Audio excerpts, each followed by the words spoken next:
Assalamualaikum warahmatullahi wabarakatuh.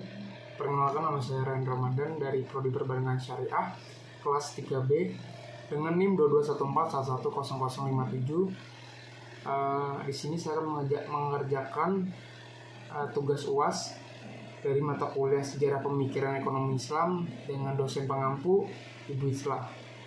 Di sini saya akan membawakan materi mengenai pemikiran ekonomi Islam Abu Baid,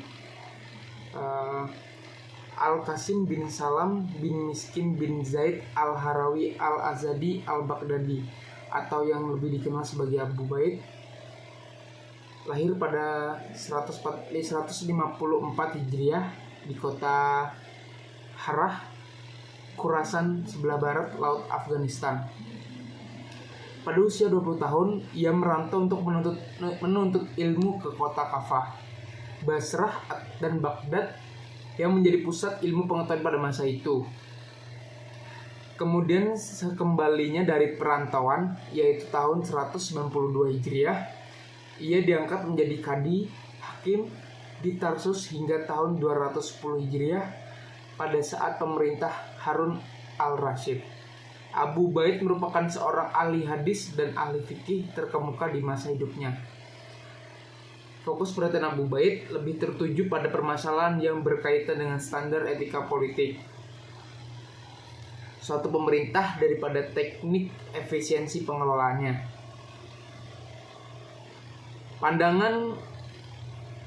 Pandangan Abu Baid mengedepankan dominasi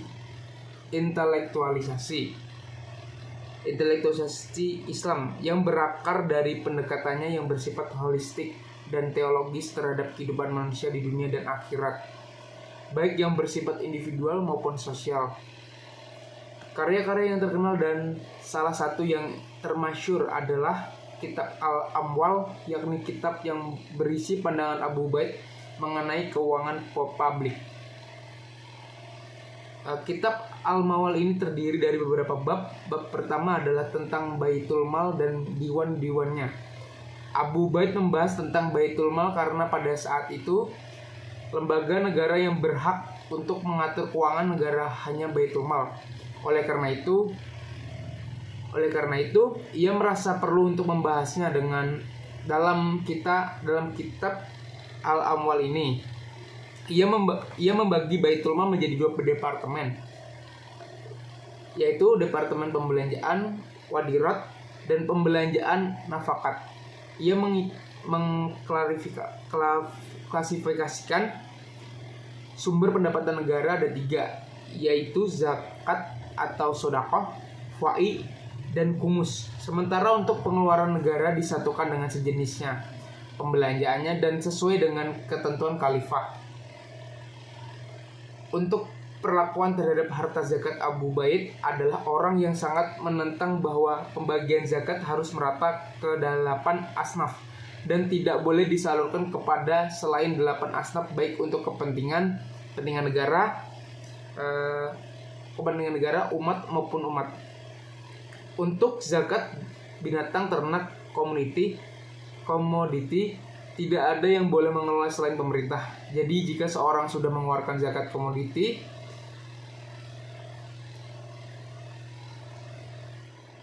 tidak lewat pemerintah atau memberinya langsung kepada mustanik zakat, maka harus dikembalikan lagi kepada pemerintah. Abu Baid mengklasifikasikan status sosial seorang berdasarkan status zakatnya. Yang pertama adalah kalangan kaya, yaitu orang yang wajib membayar zakat dan tidak berhak menerima zakat. Orang golongan ini adalah orang yang memiliki 200 dirham atau setaranya. Selanjutnya, yang kedua adalah golongan menengah, yaitu golongan orang yang tidak wajib membayar zakat dan tidak berhak menerima zakat pula. Orang golongan menengah adalah orang yang memiliki 40 dirham atau setaranya yang tidak termasuk kebutuhan sandang, pangan, dan papan. Ketiga adalah golongan penerima zakat, yaitu tidak berkewajiban membayar zakat dan berhak menerima zakat. Dalam hal keuangan, ia menyetujui fungsi uang sebagai standar, nilai pertukaran, dan media pertukaran. Abu Baid juga mengakui kepemilikan pribadi dan juga memberlakukan ikta dan hima ikta adalah tanah yang diberikan oleh negara kepada seorang rakyat untuk memproduktifkan tanah tersebut. Sedangkan hima adalah padang rumput yang diguakan untuk mengembala. Kepemilikan ini akan diambil kembali oleh negara jika 3 tahun berturut-turut lahan yang diberikan tersebut menganggur atau tidak terpakai. Sementara dalam hal filosofi hukum, ia menganggap keadilan sebagai prinsip utama dan menitik beratkan pada hak khilafah dalam mengambil kebijakan selama sesuai dengan ketentuan syariat.